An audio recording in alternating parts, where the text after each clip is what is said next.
Hello दोस्तों, मैं आपका बहुत बहुत स्वागत करता हूं आपके अपने channel Indian institute of stock market पर। आज अपन ये डिस्कस करने वाले हैं कि अगर मार्केट कंटिन्यूसली बढ़ रही है और मुझे ऑप्शन सेलिंग करना है तो मेरे पास क्या बेटर तरीके होते हैं जिनसे कि मैं ऑप्शन सेलिंग करके पैसे कमा सकता हूं।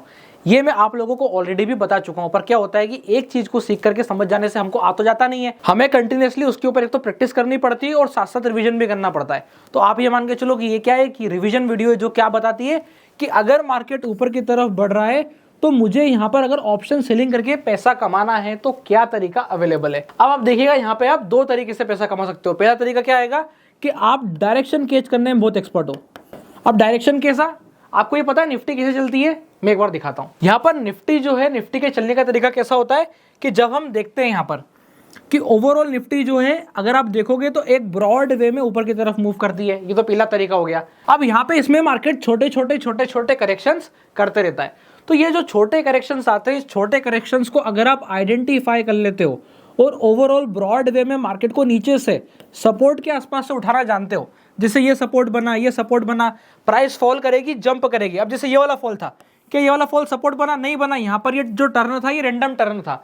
तो इस वाले टर्न को आइडेंटिफाई करना फिर भी थोड़ा सा डिफिकल्ट है, पर ये जो इसके बाद कंटिन्यूसली टर्न आ रहे हैं ये क्लियर कट इंडिकेट कर रहे हैं कि हाँ यहाँ पे पॉसिबिलिटी थी कि आप बॉटम आइडेंटिफाई कर लें। जब एक बार आप अपने प्राइस एक्शन के थ्रू, अपने लेवल्स के थ्रू, जो कोई ऐसे भी मेथड का आप इस्तेमाल करते हैं, अगर आप उसके थ्रू ये आइडेंटिफाई कर लें कि मुझे बॉटम कहां पर दिख रहा है, तो आप यहां से दो तरीकों से पैसे कमा पाएंगे। एक कि आप बहुत तेजी से शार्प मूव कैच करते हैं। अगर आप शार्प मूव कैच करते हैं तो आप करेंगे आईटीएम ऑप्शन सेल। अभी मैं बताऊंगा कैसे करना है।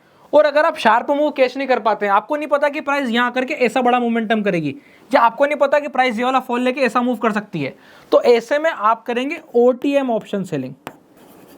बस अपने को ये दो चीज का विशेष ध्यान रखना है। अब क्या ये इस जगह पे करने की है? नहीं है। मैं एक बार क्लियर करता हूं, देखिएगा। अब यहाँ पे क्या हो चुका है, प्राइस ऑलरेडी ऊपर की तरफ मूव कर चुकी है। अगर आप यहाँ पे अब पुट सेल करने को जाओगे, इसका मतलब आप क्या कर रहे हो, टॉप पर सेल कर रहे हो। हमें टॉप पर सेल नहीं करना है, बस यही चीज का ध्यान रखना है। जब हम राइजिंग मार्केट्स पर ऑप्शन को शॉर्ट करना चाहते हैं तो हम किसे बेचेंगे? पुट को बेचेंगे। और पुट को हमें हमेशा राइजिंग मार्केट पे बॉटम पे ढूंढना है। राइजिंग मार्केट पे बॉटम पे ढूंढना है, यानी कि प्राइस चलेगी ऊपर और जब वो डिप लेने को आएगी तो उस डिप में मैं यहाँ पर पुट ऑप्शन शॉर्ट करूंगा। अब क्या कंडीशन है?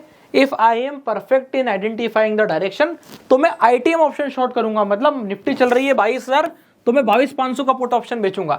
निफ्टी चल रही है 23,000 और मुझे दिख रहा है कि ये बॉटम में, तो मैं कहा जाऊंगा 24,000, 23,500 का पुट ऑप्शन शॉर्ट करूंगा। किस कंडीशन में? जब मैं डायरेक्शन को सही तरीके से आइडेंटिफाई कर लूंगा। अगर मुझे छोटा मोटा डाउट है, if you are in doubt go for OTM, तो फिर हम ओटीएम ऑप्शन शॉर्ट करेंगे। सेकेंड कंडीशन, पहली कंडीशन क्या बताई? डाउट में हो तो ओटीएम, क्लियर हो तो आईटीएम। हेज के साथ, दोनों हेज के साथ तो प्रैक्टिकल है। अब आगे सुनना, if you are in doubt go far, मतलब कि कौन सा शॉर्ट करेंगे? मंथली। अगर आप डाउट में हो तो मंथली बेचो, अगर आप क्लियर हो तो क्या करो, वीकली या बाई वीकली बेचो, मतलब एक हफ्ते आगे का बेचो। जैसे फॉर एग्जांपल आने वाला 6 जून है तो आप कौन सी बेचो? ज्यादा से ज्यादा 13 जून बेचो, कि एक हफ्ते और आगे की बेची, तो आपने क्या करा, बाई वीकली बेच दी। इस हिसाब से जो है हमें आइडेंटिफाई करना है कि मार्केट किस तरफ जा रहा है और क्या उसकी मेथड और टेक्निक बन रही है। अगर डाउट में हो तो ओटीएम शॉर्ट करेंगे मंथली, अगर क्लियर हो तो आईटीएम शॉर्ट करेंगे वीकली। अब आईटीएम कैसे शॉर्ट करना है समझते हैं। इसके लिए मैं मेरी नोटपैड वाली स्क्रीन पे वापस आ जाता हूं। यहां पे जब मैं बात करता हूं आईटीएम शॉर्ट करने की, तो मैंने आपको क्या बताया, जैसे निफ्टी चल रही है 23,000, अपन एक एग्जांपल ले लेते हैं कि निफ्टी क्या चल रही है, 23,000 चल रही है। अब अगर मैं 23,000 पर मैं जाके शॉर्ट करूंगा 23,500 की पी, क्यों?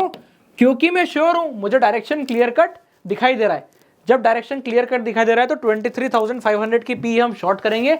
आप हेज कौन सी लेंगे, यानी कि बाइंग कौन सी करेंगे? आप देखिएगा, बाइंग हम करेंगे 22,900। क्यों? हमने 600 पॉइंट का आसपास का डिफरेंस अपने लिए बना लिया है। अब ऐसा अपन ने क्यों सेट किया है? ऐसा मैंने इसलिए सेट किया, इसका फायदा यह है कि अगर हम गलत हुए तो हमारी ज्यादा पिटाई नहीं होना चाहिए, हमें लॉस कम से कम होना चाहिए। इस वाले केस में जाकर के हम क्या करते हैं, आईटीएम के ऑप्शन को शॉर्ट करते हैं, पर हेज कौन से ले लेते हैं? पास की ही हेज को बाय कर लेते हैं। ये सबसे बेस्ट तरीका होता है जब मुझे ये मान के चलना हो कि मार्केट ब्रॉड वे में ऊपर जाएगा, तो मैं एक हफ्ते आगे का, 2 हफ्ते आगे का पुट ऑप्शन शॉर्ट करके एट द मनी परचेस कर लेता हूं। रिस्क रिवॉर्ड रेशियो इसमें बहुत ही गजब का होता है। और एक और चीज मैं जानता हूं कि अगर मुझे रिस्क रिवॉर्ड रेशियो मैंने अगर पोजिशनल में फॉलो कर लिया, पहली चीज। दूसरी चीज मुझे पता है मार्केट क्या है, राइजिंग, मतलब आज नहीं तो कल नहीं तो परसों, मेरे पास तो 14 दिन है, 15 दिन है, तो 15 दिन के अंदर में राइजिंग मार्केट है वापस से टर्न करेगा और मुझे अपॉर्चुनिटी देगा प्रॉफिट की। महीने में मुश्किल से 2 या 3 ट्रेड कर पाऊंगा। अब अगर महीने में 2 ट्रेड कर पाओगे और अगर रिस्क रिवॉर्ड रेशियो आपका अच्छा है तो आप एक में गलत होकर के दूसरे में सही हो गए तो भी आपने पैसा कमा लिया। तो ये इस स्ट्रेटेजी की एक अमेजिंग बात है। इसलिए हम राइजिंग मार्केट्स पे पुट ऑप्शन शॉर्ट करने के बारे में ज्यादा इंटरेस्टेड रहते हैं। एक बार ऑप्स्ट्रा पे चलेंगे और ऑप्स्ट्रा पे चल के देखेंगे कि ट्रेड कैसा बनेगा। ये मैंने यहाँ पे 13 जून की एक्सपायरी सिलेक्ट कर ली है। अब 13 जून की एक्सपायरी सिलेक्ट करने के बाद मैंने आप लोगों को क्या बताया कि हमें क्या देखते हैं, ब्रॉड वे में मार्केट को ऊपर की तरफ देखते हैं। क्या शॉर्ट करने जा रहे हैं, आईटीएम ऑप्शन शॉर्ट करने जा रहे हैं। कौन सा, 23,500 देखेंगे यहाँ पे आके 23,500 सिलेक्ट करेंगे। एक लॉट अभी हाल के लिए हमने शॉर्ट कर दिया। अब हाथों हाथ हेज बाय करना है, कुछ देरी नहीं करनी। बाय कौन सा कर रहे हैं, 22,900। तो 22,900 हमने सिलेक्ट किया, एक लॉट बाय कर दिया। कंडीशन क्या बनी, अब आप नीचे आके देखोगे रिस्क रिवॉर्ड रेशो फेवर में। आप देखोगे रिस्क रिवॉर्ड रेशो क्या रहेगा, 1:1.05 के आसपास का रहा है, यानी कि रिस्क रिवॉर्ड रेशो आपका बैलेंस्ड रिस्क रिवॉर्ड रेशो है। ऐसा क्यों आ रहा है, ऐसा इसलिए आ रहा है क्योंकि अब हम मार्केट से भी 3 एक्सपायरी दूर है। 3 एक्सपायरी, सबसे पहली हमारे पास 30 मई की एक्सपायरी है, दूसरी हमारे पास 6 जून की एक्सपायरी और तीसरी हमारे पास कौन सी एक्सपायरी है, 13 जून की एक्सपायरी है। अभी हम मार्केट से 3 एक्सपायरी दूर है, इसलिए हमारा रेशो क्या रहेगा, 1:1.05 का आ रहा है। अब आप ध्यान से देखोगे, पहली चीज तो इसमें मार्जिन कम है, दूसरा रिवॉर्ड की संभावना है 7,000 की, रिस्क की संभावना है 7,000 की। अब यहां पर हम अपने रिस्क रिवॉर्ड रेशियो को कैसे सुधारेंगे, ये तो प्लेन हो गया 1:1। देखिए, अगर मैं मार्केट में तेजी देख रहा हूं, मतलब मैं खरीदी क्या करने जा रहा हूं, बॉटम पे। अभी हम खरीदी क्या कर रहे हैं, टॉप पे।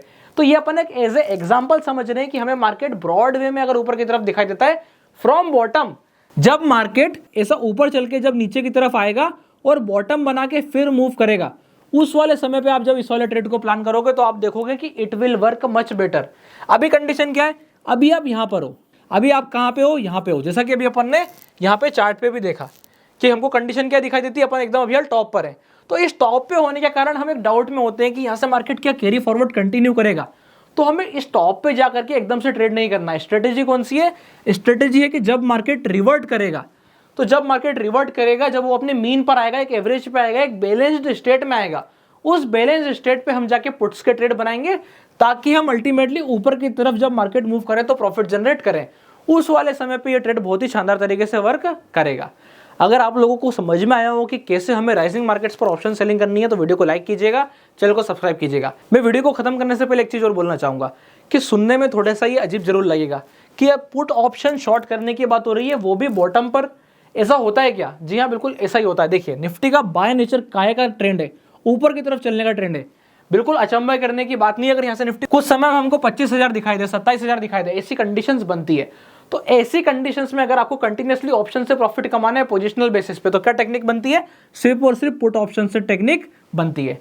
तो इसलिए अपने को ये वाले टेक्निक को फॉलो करके काम करते चलना है। इस पे नहीं ज़्यादा वेट करना है कि ये सही चलेगा कि नहीं चलेगा, मैं गलत होऊंगा कि सही होऊंगा, नहीं, सिर्फ अपने रूल्स को प्रॉपर तरीके से फॉलो करना है। तो वीडियो अच्छा लगी तो वीडियो को लाइक कीजिएगा, चैनल को सब्सक्राइब कीजिएगा। और अगर आप लोगों ने अभी तक अपना डीमैट अकाउंट नहीं खुलवाया है तो डिस्क्रिप्शन के नीचे लिंक मिल जाएगा, आप जाके अपना डीमैट अकाउंट ओपन करा सकते हैं। तब तक के लिए बहुत बहुत धन्यवाद।